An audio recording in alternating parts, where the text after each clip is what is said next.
Hello and welcome back to my channel. My name is Nicole. It's time to play my TBR game for the month of May. And per usual, I'm going to be playing my unicorn game. And I have brought back the bingo board. I enjoyed it last month. You guys seem to have enjoyed it last month. Let's go ahead and get playing because it took a while last time because I don't know. The board is confused as to what its job is. Its job is to give me 5 books that form a bingo on the bingo board. And those 5 books are the books that I am going to be focusing on, making sure I definitely get read this month. But it's also supposed to provide me other books, just a handful, off of the rest of the bingo board to use as a pile of possibilities in case something gets DNF'd, that kind of thing.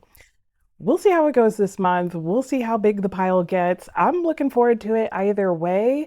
And I did pull some books off the pile of possibilities last month, so I'm not mad at it yet. I've got the bingo board set up. I have the prompt generator set up. I have realized that I'm not totally focusing on my reading plans for the year, and I'd like to focus on them slightly more. So my prompts this month are related to my bingo board that I'm using to keep my reading plans organized. And they're also semi-related to reading projects that I have started and haven't made any progress on. So hopefully this will help me do both, work on reading plans and reading projects. I don't know, we'll see. It'll give me books to read anyway. All right, let me go ahead and click Unipiggy and see what the first book is going to be.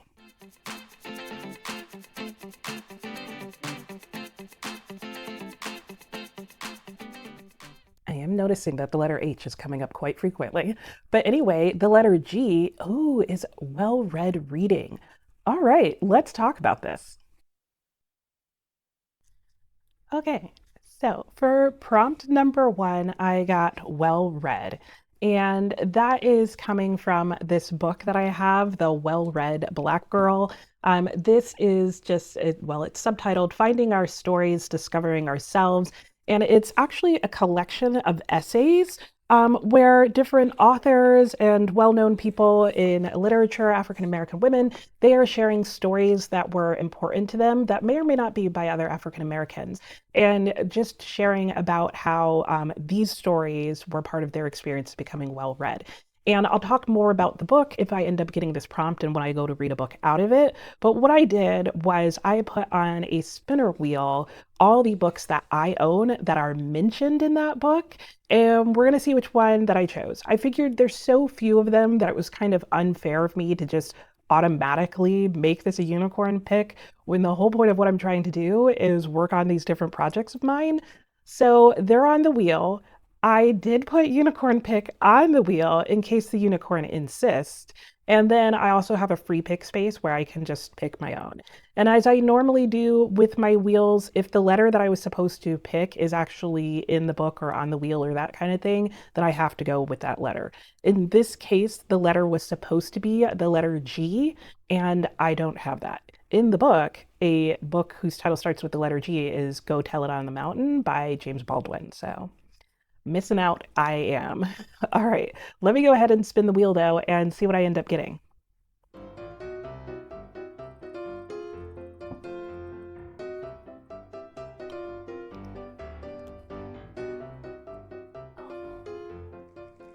The Claudine series. Okay, here we are with book number 1. I'm going to talk about this book again real quickly though, because I want to make sure it's clear what's going on in this book, because it's going to seem like these two things don't necessarily belong. As I said, this is called the Well-Read Black Girl. And this is a collection of essays, like I said before, from Black writers. And what it is it's about their experience finding themselves in books. And it acknowledges that not all of us are fortunate enough to be able to find somebody that we can relate to and see ourselves on the page of a literature and have it represent every aspect of ourselves, our race, our religion, whatever. And so it shares these different writers' experiences of the books that they found themselves in, regardless of gender and race and all the other ways that we can identify ourselves. So The book that the spinner wheel ended up giving me off of that list that I own is the Claudine series, and I have here the complete Claudine, and this is a work by Colette. And the first book in here is Claudine at School, so that is the one that I'm going to be reading. I'm really excited about this. Ooh, I realize I'm shining the book in your face. How about if I hold it over here? I'm really excited about this book because this is something that my best friend growing up, her mother owned this series, and I always remember seeing this picture on her shelf. I never asked her mom about it, but I know her mom mentioned one time that she really enjoyed and identified, and I think found herself in this book series. And I recall her one time mentioning that she thought I'd really enjoy it because she was an English teacher at one point and loved reading and knew that I did as well. Oh, and I almost forgot to tell you what this book is about beyond my own personal experience with it, or lack of experience, but history with it. So, they're the most autobiographical of Colette's work, according to the back. And it says they are dominated by the clear headed child woman Claudine, whose strength, humor, and zest for living make her almost a symbol for the life force. So, I can definitely see, just based on that, how someone could strongly identify with the character and finding themselves in literature. So I'm really excited about this pick and hope it ends up on my bingo line. All right, here I am, ready to pick another book. So let's see what we get this time. And you will note that every time we come back, the letter and the prompt will have changed. It's just because the sheet updates itself. Don't worry about it. We'll shuffle each time. So let's go ahead and do that.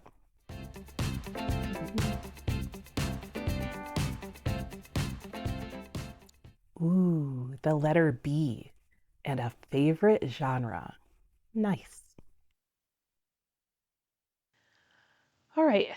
If you noticed, I needed to pick two books for this prompt, and I did.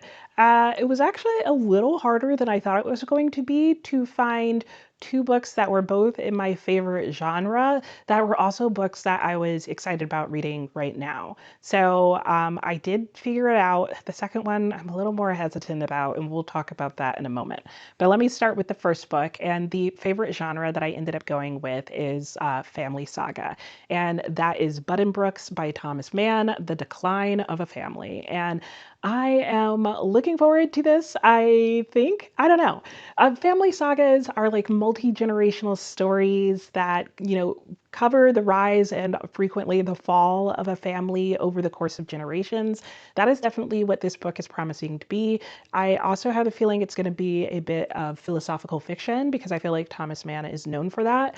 So I'm really thinking this is a book that I could enjoy. I had an opportunity to read it already earlier this year and read the first page and went, oh, no, not right this second, because it was beautiful but really dense. So I'm going to have to keep that in mind if I get this as a priority read for this month to like really time when I pick it up well. The second book I picked, I was a bit more hesitant about. It isn't a favorite genre of mine, which is like a Victorian genre, which is sensation novels. They're the Victorian equivalent of a mystery suspense thriller novel. They get me every time. I just get so sucked into the plotty craziness of them that I just can't help myself. And my author, who is my favorite author of this genre in terms of how he writes his stories, is Wilkie Collins. However, if you've been following my channel and you saw my review of the last Wilkie Collins book that I read, then you'll know that it was, and hopefully will be, the most disappointing book I've read this year and my biggest disappointment in this author. It was so Victorian moral heavy. It was just disappointing. So we have the story of Louis Romaine, who is a very wealthy and extremely handsome man. He gets in a duel. He later falls in love. They seem to be like working that whole situation out. And then along comes a Jesuit priest who then is interested in the soul of Louis and wants to convert him to Catholicism, which was definitely not in favor at this time and in this place. And yeah, we'll see how things go from there. There's no love triangle, but there's going to be some mystery and a whole crap ton of drama.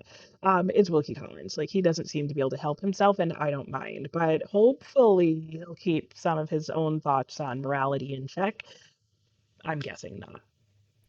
All right, we've got three spaces on the board, relatively close to each other. Let's see how long it takes to get a bingo. Let me click again.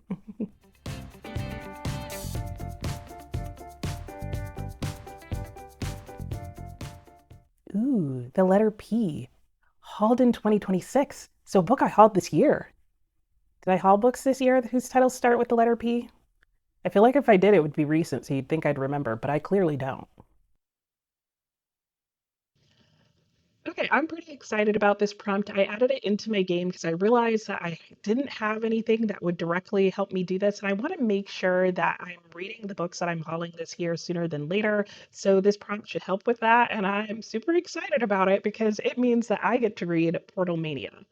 And this is a book that I did haul recently. I shared it in a book haul. It is a collection of short stories, and the bookseller, after I decided to buy it, confirmed as I was checking out that the short stories in here are as cool as this cover, which is saying a lot, in my opinion, because I think this is a really cool cover. I actually wasn't buying it for the cover buy. I actually like the idea of stories with portals, and I liked the idea that every single short story was going to have a portal in it. It kind of reminds me of the Twilight Zone or something like that. Like where that, oh, I just noticed, wow, her hand is on the back. That just adds to the level of awesomeness of this cover. Anyway, I'm looking forward to reading a whole bunch of short stories about portals. It's not super long. There's not a ton of short stories in here, so they are slightly on the longer side, which I like. And I don't know, I feel like I've finally figured out how to get short stories into my life and when to read them and how to read through a short story collection. So I'm excited about that. I still haven't figured out whether I like short story collections, as in like collections by one author, or if I like anthologies, where it's a whole bunch of short stories by different authors. I don't know. I'm not worried about it right now, but I am excited to read about some portals. So okay, moving right along, back to Unipiggy. Let's see what happens next. At least it's not XYZ hauled in on my 26 and 2026 list.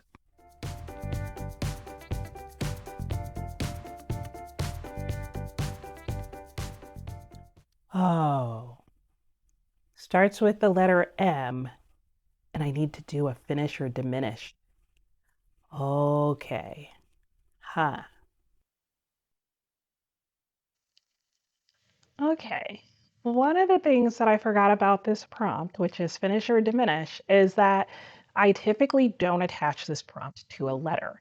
And that's because for this prompt, I need to pick out of this bucket, which is a bucket of books. And there's like books on these pieces of paper from multiple years ago now. Some of these books I may not even own. And if you haven't seen me do a finish or diminish, it's basically a type of read or unhaul. However, it's a pick a book and either read it or unhaul it and wash, rinse, and repeat until I finally find a book to finish. So, right now, all we're going to do is pick and see what the first book is. Now, these papers were somewhat color coordinated at one point, hot pink being the longest. This is kind of a yellow. I don't know what that it was based on book length. It's not anymore. Let's see what this is and see if I even own it still. Oh, oh, oh, oh, okay. This might be a one book finish or diminish. Okay, let me go get the book. Just kidding. I forgot that this book was one that I had on my shelf for a while, but is actually my son's book. And the whole point of this is to get books off of my shelf, not off of his shelf. And I think that's what happened. I think at one point I was decluttering things and I took back off of my bookshelf all the books that were actually my son's shelves. My son's books rather. Let me pick again. That's the moral of that story. Okay, another yellow one. Not mad about it. This may take a second for me to find a book that I own. I own that one. I just looked at it because it's actually on the same shelf where that one would have been. Okay, let me go get this book. And because I realize I sometimes flash the papers way too fast, it was Independent People. And I have this book. I've been wanting to read it for a while. So I'm actually not upset that it got chosen. Will I finish it? I don't know. It remains to be seen because I've read nothing by this author yet. I own two books, I believe, by him. And I'm not mad that this is going to be the one that I start with. So, this book is about a man and his daughter who are growing up, or he's not growing up, she's growing up, and he's living in a small village. And he has spent his entire life basically being, it's not an indentured servant. Do they say what it's actually called?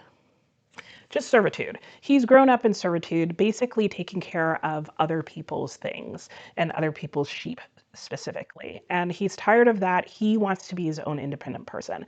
At the same time, I believe his daughter is seeking her independence from him. And so you have a handful of independent people trying to make and find their way in life. And I don't know, it sounds like a family story, sounds kind of coming of age or coming of life or making your way, which are things that I like. I've also heard that this book is rather humorous, which is nice. So something lighthearted and hopefully warm and cozy. I don't know if it's all that, but I'm looking forward to finding out.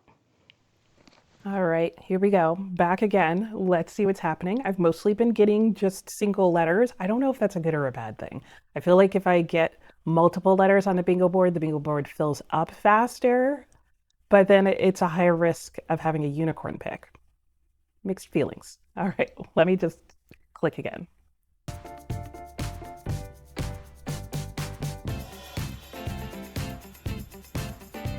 Oh, the letter M again. Well, I already had this one. And I did forget last month when I played this, like, because I kept having to reshuffle. I actually have a button built into this game where I can click it once and it'll just advance one letter in one prompt. So I'm going to try that and we'll see how many times I have to press that just to get a new letter. It doesn't have to be a new prompt, but I do need a new letter.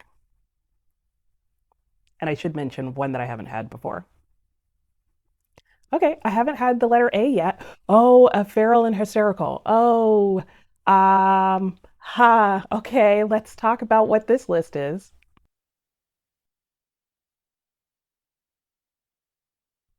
Okay, once again, I'm still over here because I needed to spin another wheel to get another book pick, but this time it's from a different book, and that is this book, which I talked about earlier this year. I did a whole video where I talked about this book and the books that I own that are in this book, the books in here that I want to read and that kind of thing. This is Feral and Hysterical Mother Horrors, who has a booktube channel. Ultimate guide to or ultimate reading guide to dark and disturbing fiction by women. So if you like horror or horror adjacent books or gothic books, that kind of thing, and you want to read about feral women written by women, this is the book to check out. It is a nice size book, glossy pages, book reviews, pictures of the titles, all the things. You can see my video on it. I didn't actually talk about this book that much in the video as much as I did the contents that I was interested in. But should this end up being on my bingo board when I go to read the book, I will definitely talk even more about this book because I think it's so cool. Anyway, I have taken the list of all the books that I own that are mentioned in that book, and I've put them on a spinner wheel, and we're going to spin it, and we're going to see what I get.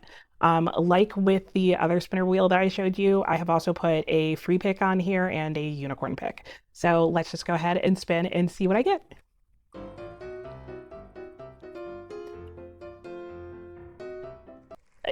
Yes, a free pick. I was hoping this was going to happen because what I didn't tell you is that I'm actually refilming this segment because I filmed it and then I lost the footage for it. And it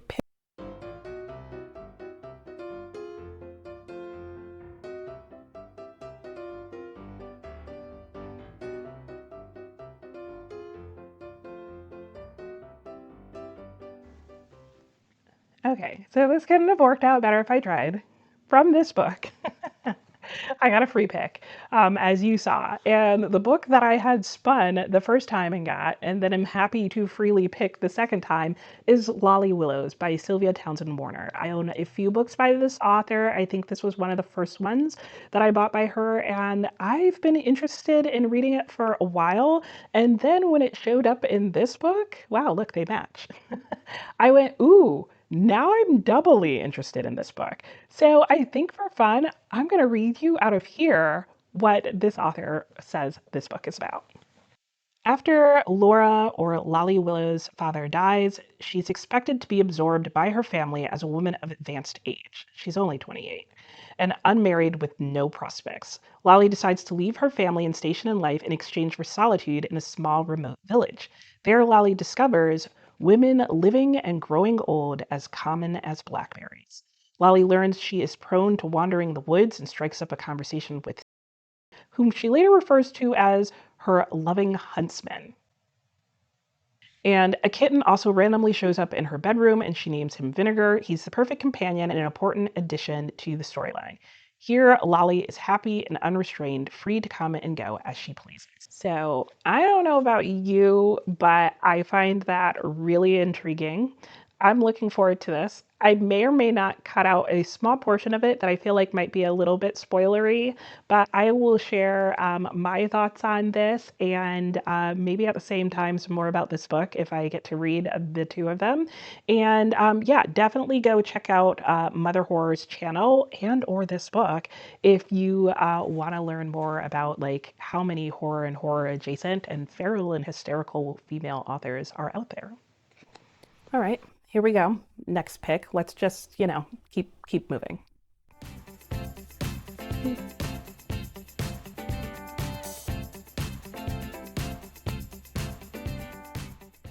The letter U. I have a few books here. Oh, and a book that has my favorite first line? Okay, interesting. For the letter U. Okay. I need a book whose first line I love, like that's what I'm adding on. Fortunately, I only have 4 books to look through. I have The Uncommercial Traveler. Is that what it's called? The Uncommercial Traveler, yeah, by Charles Dickens. Uncle Tom's Children by Richard Wright. Uncle Tom's Cabin by Harriet Beecher Stowe, and Ulysses. Let's start with Ulysses, because what are the chances that that's going to be my favorite first line? Is it even going to be a line? Is it going to be like 12 pages? And I'll read them out loud to you so you will know. Buck Mulligan came from the stairhead, bearing a bowl of lather on which a mirror and a razor lay crossed. Okay, not a bad way to begin a story, but not exactly gripping. Let's move on. This is in no particular order than how I stacked them. Uncle Tom's Cabin, Chapter 1, in which the reader is introduced to a man of humanity. Late in the afternoon of a chilly day in February, 2 gentlemen were sitting alone over their wine in a well-furnished dining parlor in the town of P in Kentucky. Okay, I mean, they're expositions, so they're setting the story. I have Uncle Tom's Children by Richard Wright, which is a book of novellas, which I kind of feel like I would prefer to read after Uncle Tom's Cabin. Will I let that bias come in? Probably not. Okay, the first one in here is The Ethics of Living Jim Crow, an autobiographical sketch. And the first sentence is, my first lesson in how to live as a Negro came when I was quite small. That is actually rather intriguing. Don't you want to now know what the lesson is? Okay, an unlikely choice is The Uncommercial Traveler by Charles Dickens. This is, I believe, an essay collection that he wrote, like travel log type of thing. I do like Charles Dickens' writing, and while I don't feel like he's great at like a full opening or exposition of the story, I find his kind of slow and boring. I do think he has a couple of great first lines. So let's see what happens with this. Chapter 1, or book 1, or essay 1, I don't know. His general line of business. Allow me to introduce myself. First, negatively. Hmm.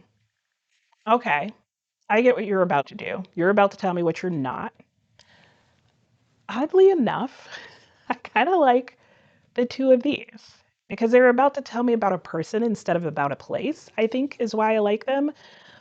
Oh, I'm really torn now too because I don't necessarily like one more than the other after that opening line, and I would prefer to read this after reading Uncle Tom's Cabin. So I'm oddly enough going to go with The Uncommercial Traveler. So it'll be interesting to see how I end up feeling about this collection. This is from a collection of books that I have across my shelves that all have the same cover and binding, and it's a collection of Charles Dickens' work. So it'll be interesting to read some of his nonfiction. All right, let me move on from that and back to the board and see what happens now.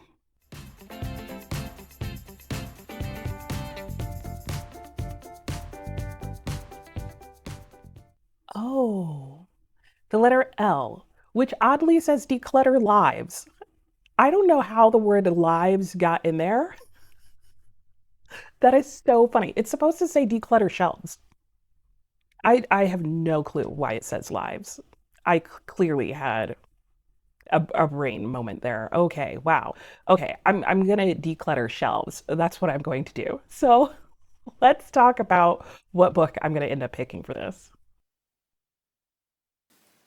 Okay, here we are over at my shelves for the letter L, for which I got declutter lives, by which I actually meant declutter my shelves. So I have made it my goal this year to not have my books double stacked on my shelves. And I cleared out all the double stacked, I rearranged things, and then I did a book haul. So I have a couple of shelves that have some extra books on them.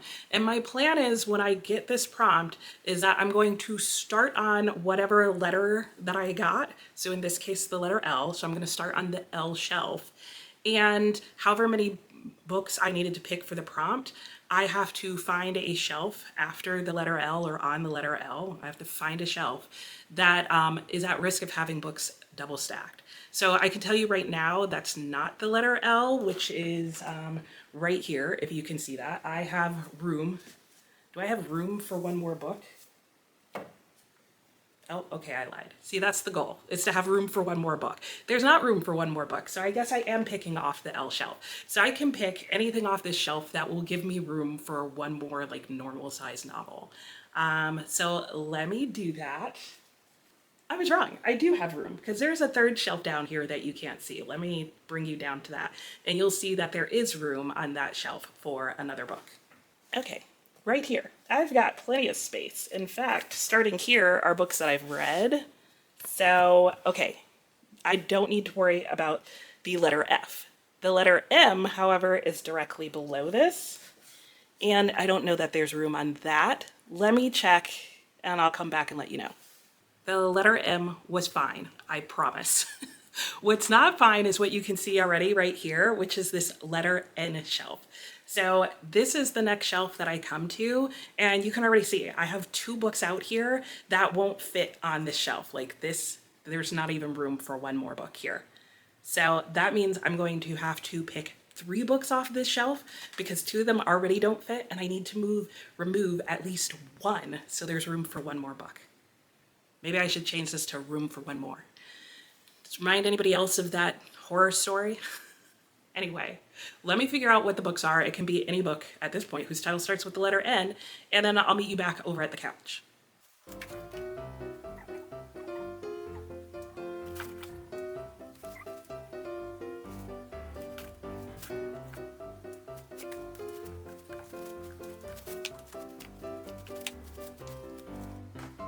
Okay, I think I did it. Let's talk about the three books that I picked. Okay, so to clear the shelves, I ended up needing to remove three books to declutter those shelves and also my life, apparently. So let me tell you about all three of them one at a time. The first one I chose was The Neverending Story. This is a book that I've never read, but I've seen the movie a gabillion times. And I loved that movie growing up. There were parts of it that terrified me, there were parts that I loved, and I'm really interested to hit the nostalgia vibes and just go back and reread it and see what I think about it now. Let me see if I can tell you what this story is about. Unicorns, dragons, spirits, and will-o'-the-wisp. I think that about sums it up.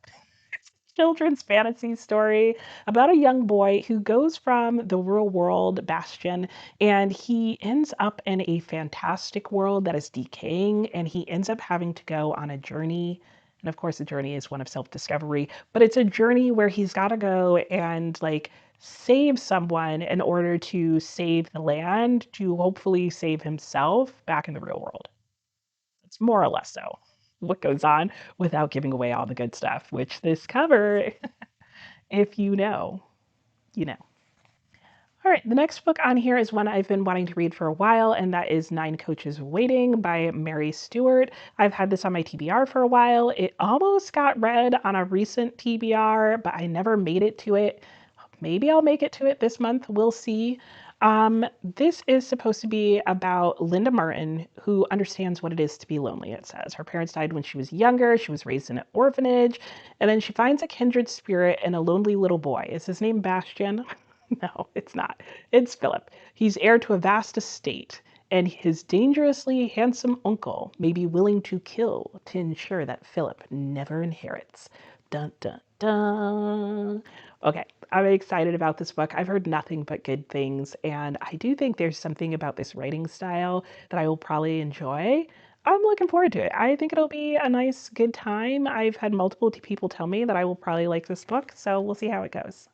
And the third and final pick is Notes from a Coma. This is a book that I bought last year that I'm really interested in. It has to do with imprisoning people, or, well, an alternative to imprisonment, which is you get put in a coma and then all your subconscious thoughts get like televised.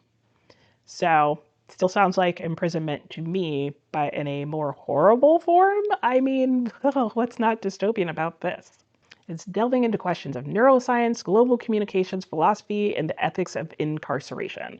All things that I love to think about and hopefully read about. And hopefully, in this context, it's also a smaller novel, which will help because I didn't mention, but I think I only had one L on the bingo board. However, if that L ends up on my bingo line, I'm required to read all three of these books. Required, you know what I mean. I don't think I've mentioned yet, but basically what happens is if something gets on my bingo line, those are the books I'm focusing on. But if I don't get to them, they go in my unicorn jar and they may come up to torture me in other TBR games. All right, we're just going to keep going. Have I corrected the word lives in there yet? No, I will eventually, maybe. We'll see how long that takes. In the meantime, we're just going to click and get another thing. I'm getting closer to a bingo, but I feel like, it's always illusory, so let's not pretend.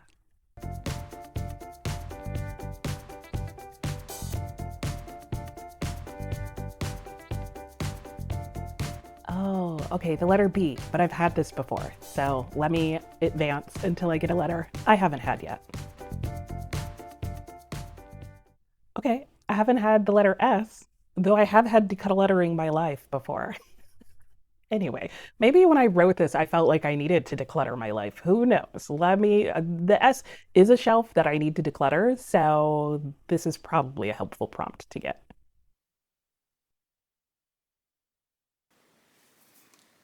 All right, here we are back over at the bookshelves because this is the prompt that keeps on giving and keeps on getting picked. And the big problem is my books here are where the letter S starts and it goes up. I have like 3 or 4 shelves of that and they are packed. So I have to pick at least 2 books, but really I need to pick as many books as it takes to get them so they're not double stacked and there's room for one more. So it's at least 2 books, and it's definitely going to be at least 2 books because I think there's already 3 books that won't fit on these shelves. So let me figure out what books I'm going to pick for this. And if you're an author, stop titling your books with the letter S. It's very popular.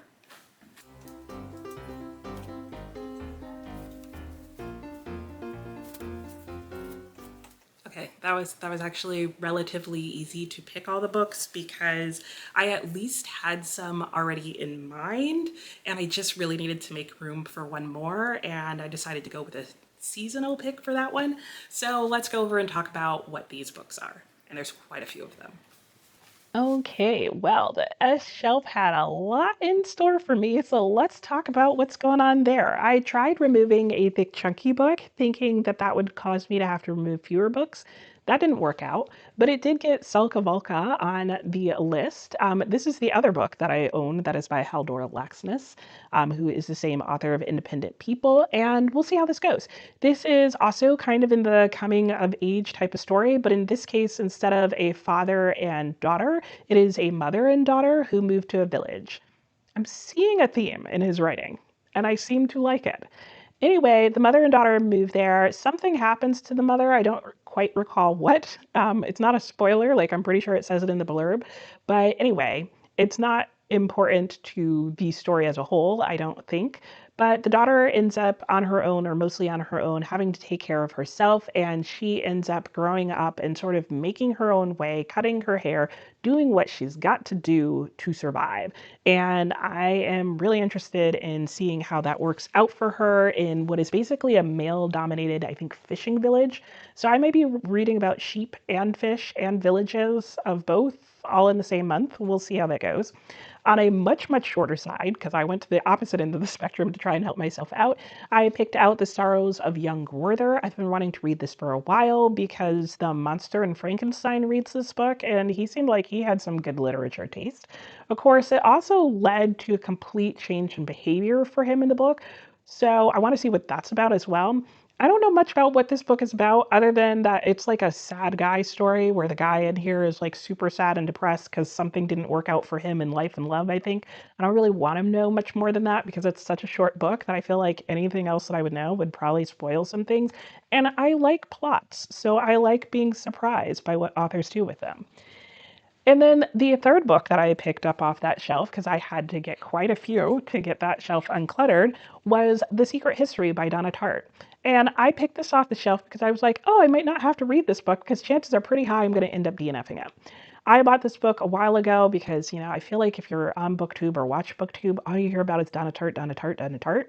And I felt like people had a lot of good things to say about The Goldfinch and The Secret History. Two very different books, seems like liked by two very different audiences, rather. I read The Goldfinch last year and really didn't like it. Thought it was dull as bricks. Just me. But I could see how people could like that. Her writing was okay. It wasn't amazing. There were parts of it that I really liked, and I didn't like her plotting and pacing. I have heard that will not change in reading The Secret History. Thus, I think I'm highly likely to unhaul this book. What do I know about it? At this point, not much more than it has to do with like literature students, maybe they're philosophy students, I don't know, students of some sort, dark academia, and maybe there's some like devious plot that happens and a lot of cruelness, which are things, at least the dark academia and cruelness, I don't like in my books. So that and bad pacing, it's probably going to be a DNF. So at least I won't have to read that one. I guess is my thought process. And then the other one, I was like, okay, let me do a seasonal pick because then at least I'll get it off my shelves in the right season. So I went with Spring Snow, which, if you know how this spring went, it was given lots of snow. Now, I don't know if this book is set in spring and if there's snow in their spring, but I was just going with the name, and it was another shorter book, so it fit the right size that I needed. I am interested, though, in that this says that this is part of a tetralogy and that we meet a character who narrates this epic tale of what he believes are successive reincarnations of his childhood friend. How have I never read that portion of the description of this book? Let me tell you how, because that is in this column that looks like it's blurbs, where the rest of the description of the book is over here. Let me read you the other description of this book that I kept reading, which I don't think is anywhere near as fascinating as the narration of successive reincarnations of your childhood friend. 1912, Tokyo, and the hermetic world of the ancient aristocracy is being breached for the first time by outsiders. It is a time period in Japan that I am interested in. And it goes on about two friends who are sons of two families, and as they come of age amid the growing tensions between the old and the new, and how things go on from there. Anyway, I want to hear the story about how you think you keep running into reincarnations of your childhood friend. And obviously, it's one of those two friends, which means one of them passes away well before the other. And I'm fascinated by that story, regardless of what happens between your families and that kind of thing. So we'll see how this book goes. All right. Hopefully, I don't get any more decluttering of my life or my shelves, unless my game is trying to tell me something. Starting to feel a little salty about it. All right, let's just go ahead and pick another book.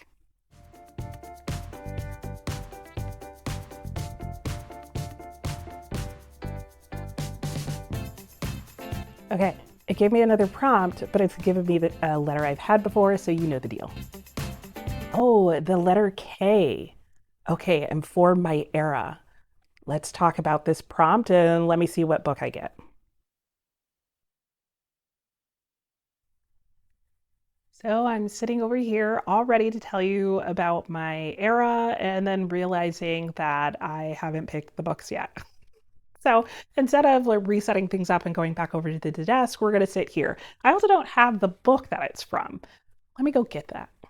Wow, how is it possible that I was so unprepared for just this part of the video? Anyway, using the Penguin Classics book, I have started looking at the different time periods that books were written in, and I've decided that it would be fun to try and figure out which one was my favorite, like which literary time period and what place was my absolute favorite.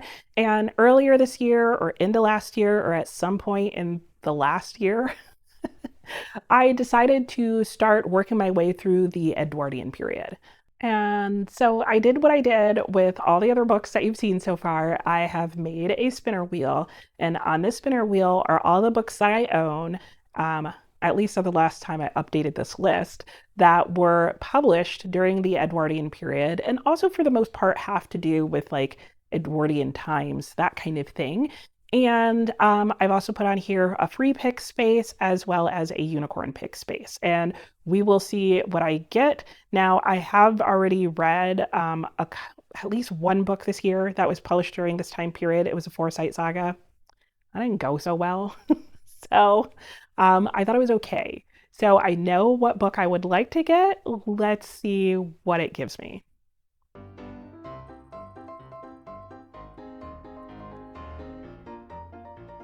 Oh, this was not on my bingo card. It is now, though. Lady Chatterley's Lover. Let me go get this book. Okay, I got the book, but I forgot that I need to spin the wheel again. So let's do that first, and then we'll talk about both books because I needed two picks. So let's see what happens this time.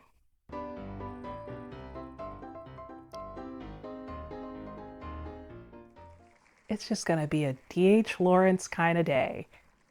Fitting, I guess. Okay, let's start with this one. This is about Constance Chatterley, who is tenderly trapped in a sterile marriage and her growing love for the robust gamekeeper of her husband's estate. So, yes, this is about infidelity. That's not why I want to read this book. It's actually the idea of women trapped in sterile marriages that I find really fascinating, just because of the examination of marriage as a topic in general is a topic that I like to read about in books, and particularly like from a woman's perspective where the woman is unsatisfied in the marriage. And I actually have multiple books on my shelf that all feature women like that, so maybe I'll spend a week reading about that. No, that sounds like a horrible idea. Anyway, I will potentially be reading this book, and I may have read it before. The other work of his that I own that I'm apparently also going to read is Sons and Lovers.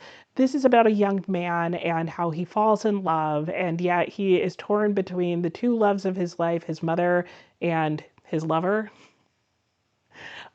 He doesn't love them in the same way. So it's not that kind of story. But he is very torn between his feelings towards both, and he's trying to cut the apron strings. I'm pretty sure his mom is trying to tie them tighter, and the story goes on somehow from there. We'll see. It's the shorter of the two, maybe. Anyway, let's just keep moving on. I am getting so close to a bingo, but I'm also trying not to get my hopes up. You know what I'm saying? Like, did you see last month's video? All right, let's click Unipiggy.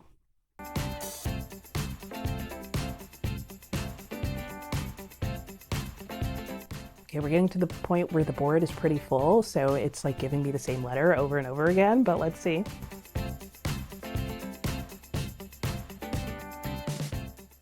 The letter D. Oh, a 2022 TBR vet. Okay. Okay. I need to pick two books for this prompt, and the first one seemed pretty obvious to me, and I was like, yeah, I really do need to read this book, not just because it's a TBR vet, but because I feel like I should, and that is Demon Copperhead by Barbara Kingsolver. I feel like at this point I could say I feel kind of mixed about Barbara Kingsolver, whether I really like her or not. I really want to like her because she's such a prolific author that if I like her, it gives me a lot of books to read that I can feel pretty confident I'm going to love.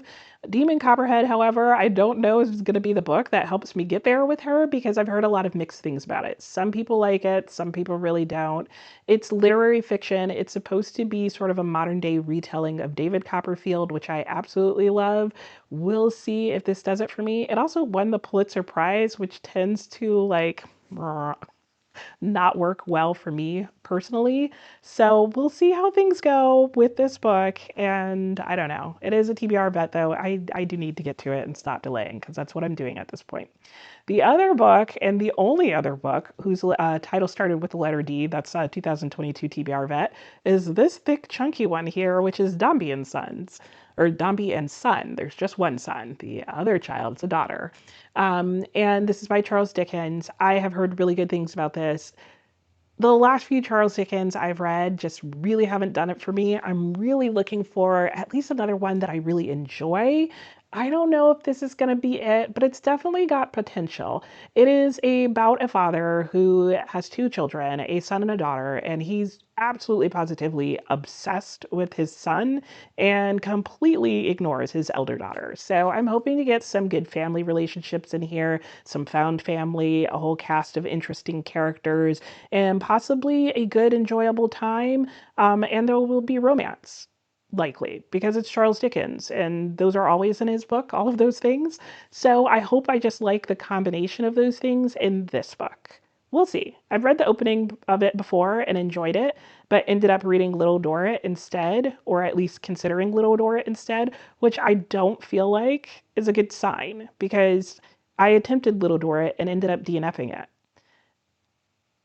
We'll see how this book goes. I don't know.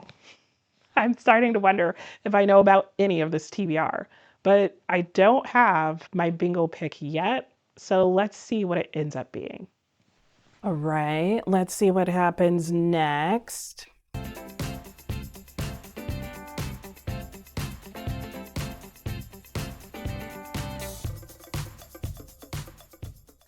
The letter Q. I went ahead and advanced it once. I didn't even bother mentioning it.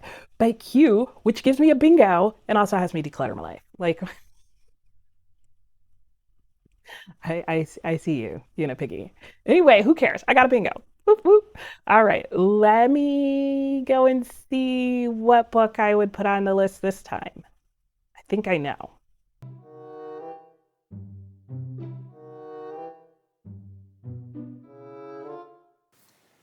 Okay, here we are yet again with the same prompt. I didn't even move my camera setup from where it was the last time. Was that jinxing myself or like foreshadowing or whatever? I don't know. But I need to start on the Q shelf this time to declutter my shelves. And my Q shelf, you can't quite see it, but it's over there. There's only 4 books on it. In theory, could spread out my books, but I like having only one letter on each shelf. Like it can take up multiple shelves, but as soon as it switches to another letter, I'm moving on. So there's only 4 books on that shelf, so it's definitely not going to be Q. Let me check the letter R and see what that's looking like and bring you over to the shelf if need be.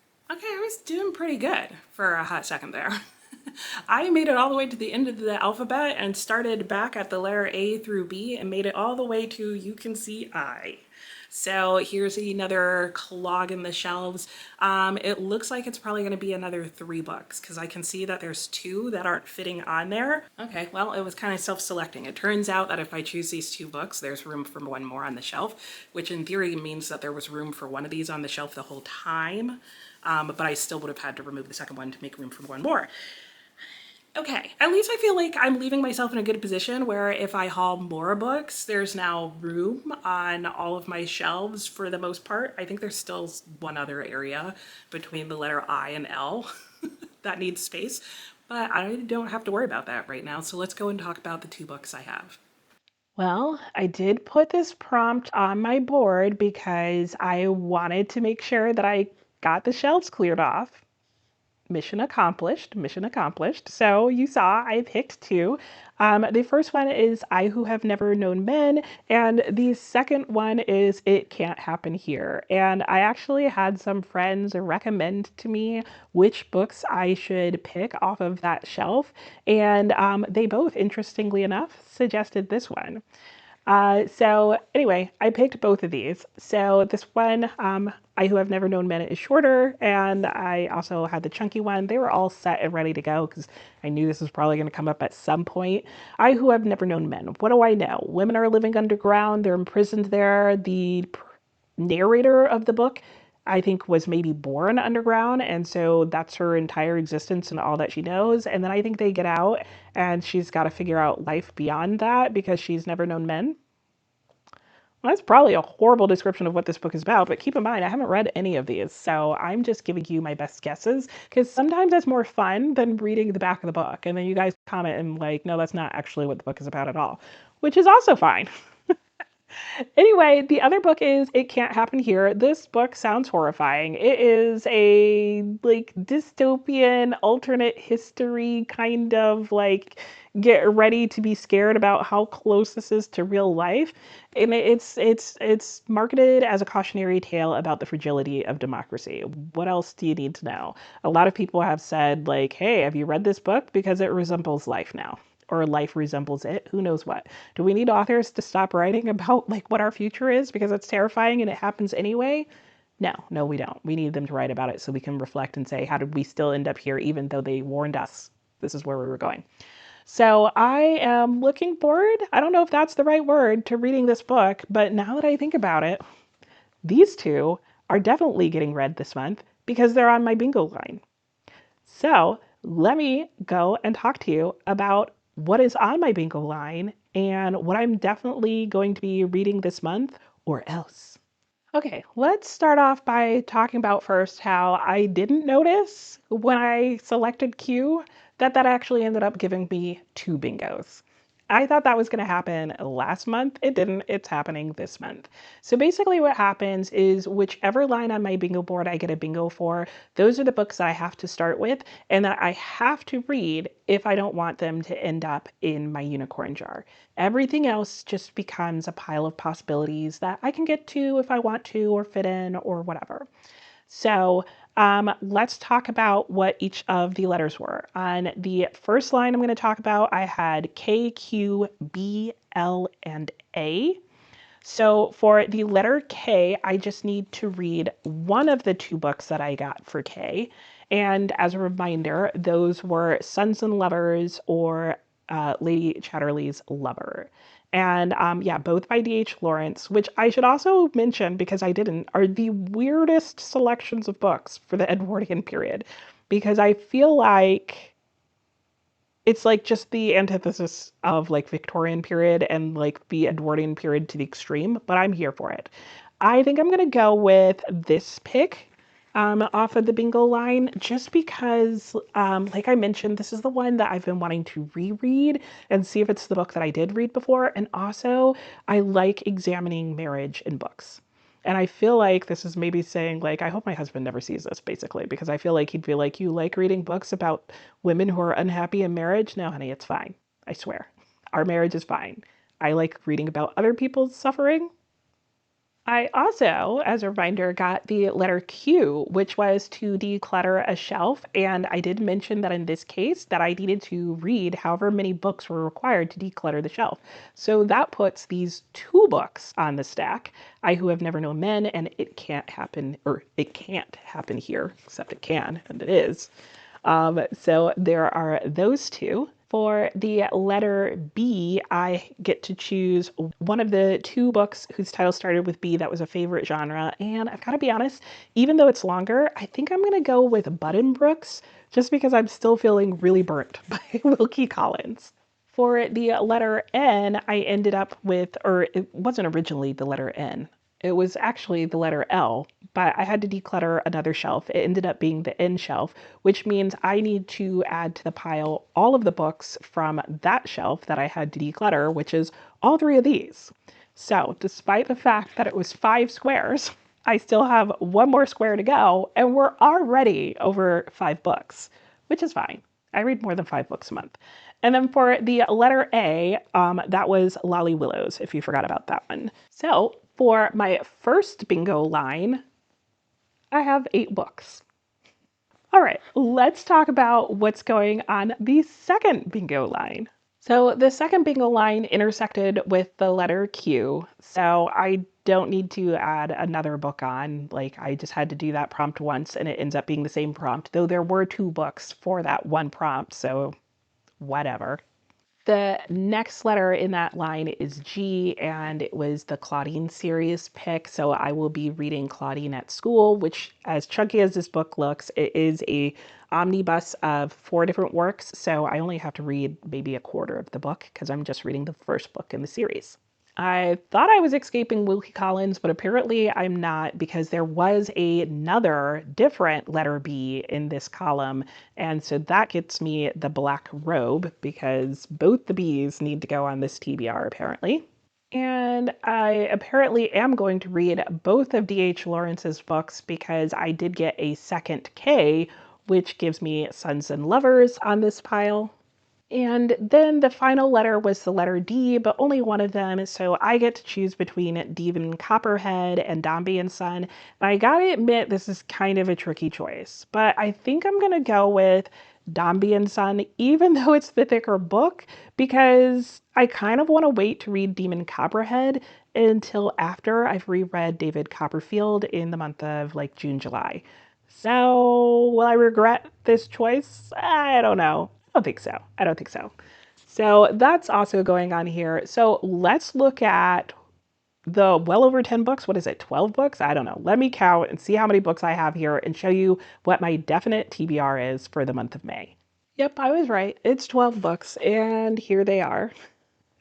So this is the entire stack of books that I have to work through, or they go into my unicorn jar as books that are on a past TBR that I didn't get to. And I want to try and avoid that as much as possible. But we'll see. I don't know. This is an interesting set of books. I'm excited about the vast majority of them. There are some smaller books in here, which is nice. There's books that are by authors I've read before, books by one author that I'm going to read potentially twice. I don't know. It's going to be interesting. Should I show you my pile of possibilities? I guess so, but I don't know what the chances are that I'm going to get to it because, per usual, these aren't the only books that I'm going to be reading in the month of May. I also have some planned buddy reads, and I have multiple books that I'm reading for book club. Yeah, and then we've got this pile over here. So this is going to be the pile of books that I'm least likely to read this month. So if you were hoping these were going to happen, sorry, probably not. Just letting you know now. But at the same time, you never know because I am someone who is more than happy and willing to DNF a book that is not working for me. So if some of those books in that other pile get DNF'd, they may eventually get replaced by some of these books. So an interesting combination of choices over here. And let's see, is there anything in this pile that I am really kind of bummed didn't make it onto the definite TBR? I would say probably this one. I was pretty psyched about this. But you know what? I've got plenty of time, hopefully, to read all of the books on my shelf. So those will happen eventually. But for now, that is the TBR game. That is the TBR. I've got a huge mess here to clean up, and that's okay because I like playing with my books. So let me know what your plans are and what you plan on reading in the month of May. And let me know what you think of the final stack. And I'll talk to you next time. Bye. Also, I think maybe you've been crooked this whole time. Are you crooked? I can't tell. Like, why aren't there levels on this?